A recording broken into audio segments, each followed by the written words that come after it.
बिस्मिल्लाहिर्रहमानिर्रहीम। मैं हूं ज़िया बलोच और आप मुझे डिजिटल मीडिया पर देख रहे हैं। आज आपसे 3 हवालों से गुफ्तगू करनी है। पहली बात तो ये कि इलेक्शन कब हो रहे हैं। दूसरी बात कि इमरान खान साहब क्यों कह रहे हैं कि मार्च या अप्रैल में इलेक्शन हो रहे हैं, और आज उन्होंने इस बात को दोहराया भी है।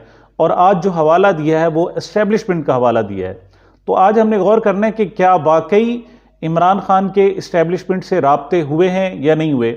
और आखिरी बात जो हमने आज की इस नशिस्त में बात करनी है वो वज़ीर दिफा ख्वाजा आसिफ साहब का इमरान खान की दुखती रग पर वार है। आखिर वो कौन सी दुखती रग है जिस पर उन्होंने वार किया। तो सबसे पहले बात करते हैं जी इमरान खान साहब के हवाले से कि इमरान खान साहब ने गुज़श्ता से पैबस्ता रोज़ इंटरव्यू में कहा था कि मैं इलेक्शन मार्च या अप्रैल में देख रहा हूँ। अच्छा, ये उन्होंने ज़ाती हवाले से कहा था और एक बात उनकी हो गई थी। उसके जवाब में वज़ीर इत्तलात मरियम औरंगज़ेब साहिबा ने कहा था कि वो ख्वाब देख रहे हैं शायद, या शायद जो उन्होंने मार्च और अप्रैल की बात की है तो वो मार्च अप्रैल 2023 नहीं है, बल्कि वो शायद 2024 की बात कर रहे हैं। और इमरान खान यानी इससे 2 रोज़ कबल ही कह चुके थे कि ये लोग इलेक्शन नहीं कराना चाहते बल्कि 1 साल के लिए उसे डिले करना चाहते हैं। लेकिन सिर्फ 3 से 4 दिन के अंदर ही ना सिर्फ उन्हें इलेक्शन मार्च और अप्रैल में नजर आने लगे हैं, बल्कि गुज़श्ता रोज उन्होंने यहां तक कह दिया कि मुझे नजर आ रहा है कि एस्टेब्लिशमेंट अप्रैल में इलेक्शन कराने की तैयारियां कर रही है। तो आखिर क्या वाकई इमरान खान साहब की कोई एस्टेब्लिशमेंट से राब्ते हो गए या नहीं हो गए। ये जनाब इंटरव्यू जो किया था मियां हबीब अकरम साहब ने किया था, और उन्होंने ख़ास तौर पर यह सवाल किया भी सही। उन्होंने कहा जी कि ये बताएं कि क्या आपके एस्टेब्लिशमेंट से राब्ते हैं आजकल। तो इमरान खान साहब ने उसे टोटली डिनाई कर दिया और उन्होंने कहा नहीं जी, मेरे जनरल बाजवा साहब से तो राब्ते रहते थे, लेकिन जो नई एस्टेब्लिशमेंट है मेरे उनसे कोई राब्ते नहीं हुए। लेकिन इस बात को ख़त्म नहीं होने दिया, बल्कि इमरान खान ने दोबारा भी कह दिया। इमरान खान की पुरानी आदत है कि वो चीज़ों को छुपाते नहीं है, और ख़ास तौर पर जब उनकी पार्टी का कोई मसला हो, उनके मौक़िफ़ का मसला हो, तो वो बिल्कुल क्लियर हो जाते हैं, बिल्कुल वाज़ेह हो जाते हैं और वो बात को छुपाते नहीं। जैसे कि आपको याद होगा कि गुज़श्ता हफ्ते परवेज़ इलाही साहब ने वार्निंग दी थी और उन्हें कहा था जी कि ख़बरदार आप बाजवा साहब के ख़िलाफ़ अगर बोले, आप कोई अवतार हैं, आसमान से उतरे हैं, अगर आप बाजवा साहब के ख़िलाफ़ बोलेंगे तो उन्होंने कहा था जी सबसे पहले मैं बोलूँगा और फिर मेरी पार्टी बोलेगी। और ये एक नाजुक तरीन वक्त था। उस वक्त जो सियासत को जानते हैं, समझते हैं और उसके रमूज को जो परखते हैं, वो उनका कहना यह था कि इमरान खान शायद अब ना बोलें। क्यों? उसकी एक बड़ी वजह यह है कि इमरान खान साहब परवेज़ इलाही साहब के नरगे में आए हुए हैं। वो उनकी सियासत जो डिपेंड करती है वो परवेज़ इलाही साहब की सियासत पर, उनके फैसलों पे डिपेंड करती है। और अगर वो उनके कहने पर असेंबली नहीं तोड़ते तो जो इमरान खान की सियासत है उसको बहुत बड़ा धचका लगेगा। लेकिन इमरान खान वो ज़िद्दी शख्स है जिसे कहना चाहिए कि वो जिस बात पे अड़ जाता है उससे पीछे नहीं हटता। लेकिन इमरान खान ने क्या किया, सिर्फ उससे अगले दिन ही उन्होंने कह दिया जी कि उनकी सियासत एक अपनी है, सियासत है, हमारी अपनी सियासत है। हम समझते हैं कि जनरल बाजवा साहब ने हमारी पार्टी को ना सिर्फ नुकसान पहुंचाया है बल्कि एक मुंतखब हुकूमत का तख्ता उलटने में उन्होंने कलीदी किरदार अदा किया है। और सबसे बड़ी बात उन्होंने कही कि जनरल बाजवा ने पाकिस्तान को नुकसान पहुंचाया है। और रजीम चेंज ऑपरेशन के बाद ये जो पाकिस्तान मुसलसल इकोनॉमिकली डिक्लाइन की तरफ जा रहा है और नीचे बिल्कुल ही धंसता जा रहा है और डिफॉल्ट के करीब जा रहा है, तो वो इसका कुल्लियतन जो जिम्मेदार समझते हैं वो जनरल बाजवा साहब को समझते हैं। तो कहने के बाद मतलब ये है कि इमरान खान साहब किसी को बख्शते नहीं हैं, जब बात कहनी होती है तो कह देते हैं। तो आखिर क्या वजह थी कि इमरान खान साहब को सिर्फ 24 घंटे के वक्फे के साथ ही अपनी एक बात को रिपीट करना पड़ा। क्यों?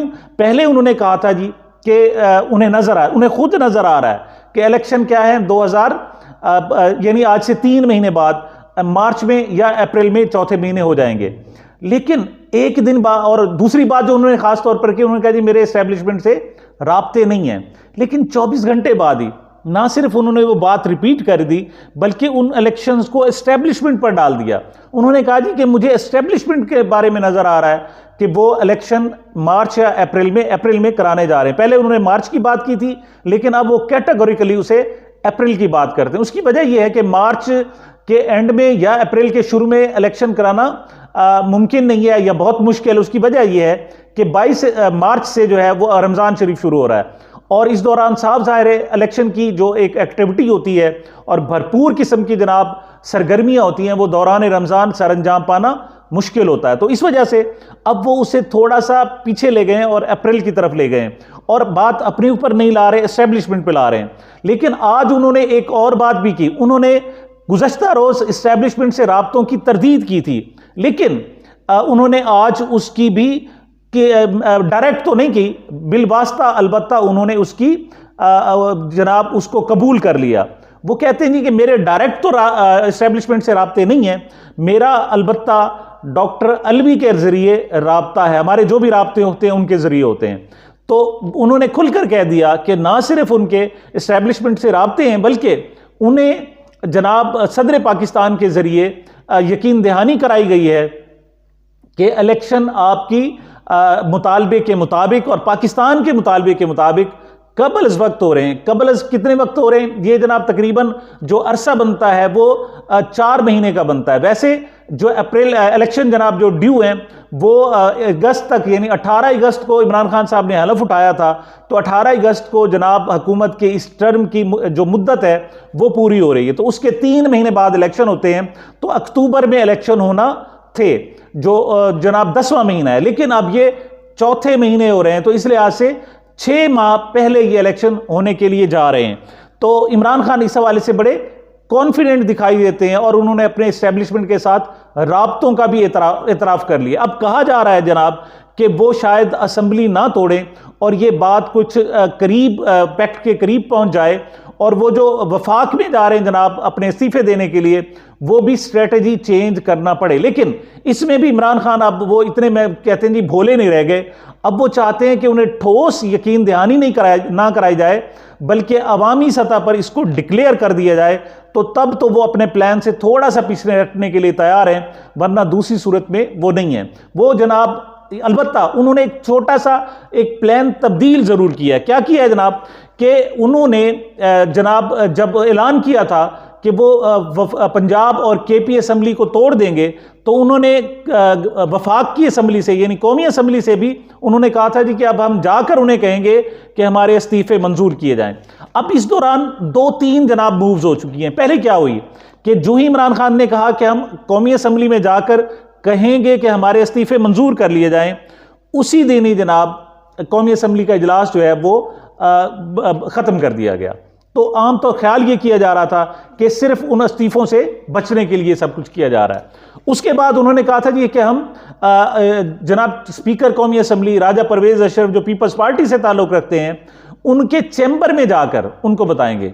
लेकिन जो ही उन्होंने ऐलान किया कि उनके चैम्बर में जाकर ऐलान करेंगे और इस्तीफ़ों का उनको बता देंगे और डिक्लेयर कर देंगे, तो उसी दिन ही स्पीकर ने जनाब छुट्टियों पर जाने का ऐलान कर दिया। इसके बाद दूसरी साइड पे आ जाएं, पीटीआई ने जब ये दोनों साइडें देखी कि उनके दरवाजे बंद हो गए हैं, तो उन्होंने कहा जी कि अब हम सुप्रीम कोर्ट में जाएंगे। लेकिन जो ही सुप्रीम कोर्ट जाने की बात हुई, तो अगले ही दिन सदर साहब ने दोबारा कौमी असम्बली का इजलास कॉल कर लिया। लेकिन इस मरतबा जब कॉल किया उन्होंने, तो उसमें जनाब पीटीआई ने अपना रास्ता तब्दील कर लिया। पहले उन्होंने कहा था जी कि हम 27 जो है वो दिसंबर को जाएंगे, लेकिन अब उन्होंने फिर एक नई मूव की और स्ट्रेटेजी चेंज की और उन्होंने कहा जी 26 नहीं बल्कि 27 भी नहीं बल्कि अब 28 दिसंबर को वो कौमी असम्बली में जाएंगे। लेकिन कौमी असम्बली सेक्रेटरीट की तरफ से बाकायदा एक जनाब एलामिया भी आ गया है कि जनाब आपके इज्तमाई इस्तीफ़ों को एक्सेप्ट फिर नहीं किया जाएगा। आपके लिए ज़रूरी होगा कि एक एक शख्स फर्दन स्पीकर के पास जाए और जनाब जाकर अपने इस्तीफ़ों का ऐलान करे और बाकायदा उन्हें यकीन दहानी कराए। मेरा अपना ज़ाती ख्याल ये है कि अब जिसे कहते हैं जी कि पुलों के नीचे से बहुत सारा पानी बह चुका है। अब इस कदर हालात करीब आ चुके हैं कि अगर हुकूमत चाहे भी सही तो इन इलेक्शंस को रोक नहीं पाएगी। और अगर इमरान खान साहब जनाब कौमी असम्बली में जाकर वो उसके सारे लोग जाकर ऐलान कर देते हैं कि वो जनाब इलेक्शन की तरफ जा रहे हैं, तो फिर ये ज़िमनी इलेक्शन किसी सूरत नहीं हो सकेगा। एक तो उसकी वजह है एक नफसियाती हद होती, कहते हैं जी कि जिस मैच में जब 100 से कम रन्स चेज करने हो तो 2 फिगर्स में आ जाता है मामला। तो यहां भी जनाब अब सिंगल डिजिट में आने वाला है। पहले क्या था कि जनाब 2022 था और कहा जाता था 1 साल बाद 2023 में इलेक्शन होंगे, लेकिन अब 2023 बकायदा शुरू हो चुका है। तो अब कहते हैं जी इसी साल इलेक्शन। अब सिर्फ बात सालों की नहीं रह गई, बल्कि महीनों की, हफ्तों की और दिनों की रह गई है। तो अब शायद जो ये एक पीटीआई की यलगार है हुकूमत के लिए, उसे रोकना जनाब शायद मुमकिन ना रहे। जी आखिरी बात जो हमने करनी थी वो करनी थी जनाब ख्वाजा आसिफ साहब की, वजीर दिफा हैं, और आप जानते हैं कि जब भी कोई बात करते हैं तो कलेजा चीर देते हैं। और ख़ास तौर पर जो उनके वो डायलॉग्स थे जब पीटीआई जनाब 2014 के धरने के बाद कौमी असम्बली में वापस आई थी, तो उन्होंने 2 लफ्ज़ कहे थे, याद होगा आपको। उन्होंने कहा था जी अब आप वापस आ गए, कोई शर्म होती है, कोई हया होती है। वो उनके जुमले आज तक भुलाए नहीं जा सके। तो इन्होंने जनाब 2 आज वार किए। पहले तो उन्होंने ये किया है कि तुम्हें शर्म नहीं आती, तुमने कहा था असम्बलियाँ डिज़ोल्व कर देंगे और कम से कम अब केपी असम्बली ही डिज़ोल्व कर दो। खैर ये तो एक पॉलिटिकल डायलॉग था, लेकिन एक और जो कहा है जिसे कहते हैं जी कि उन्होंने इमरान खान की दुखती रग पर हाथ डाला है और दुखती रग को छेड़ा है, वो क्या है जनाब? उसके बारे में मैं गुज़श्ता दिनों भी आपसे अर्ज कर चुका हूँ, पाकिस्तान को भी पता है कि इमरान खान बुनियादी तौर पर ना कोई अच्छे कपड़े पहनने का लालची है, ना अच्छी गाड़ी रखने का लालची है, ना उसे हिर्स है कि कोई बहुत बड़ा घर हो, बल्कि बनी गाला का भी जो घर था उसने जमाइमा के लिए बनवाया था। तो आखिर क्या हुआ कि इस कदर जो है तोशा खाना से चीज़ें लेकर उनके घर में पहुंची। तो सबको पता है जनाब कि उनकी जो अहलिया है उनको अलबत्ता इस बात का शौक़ रहा है और वो जनाब इसको तोहफे तहफ़ मंगवाती भी रही हैं। और उनकी जो ऑडियो भी इस हवाले से लीक हुई है उसको भी करीने हकीकत जनाब समझा जा रहा है कि शायद वो हकीकत के करीब है। और यहाँ तक कि पीटीआई के अपने हलकों की तरफ से भी अब कहा जा रहा है कि खान जो है वो इन दुश्मनों से मरने वाला नहीं था। वो कहते हैं मौला नु मौला ना मारे तो मौला नहीं मार सकता।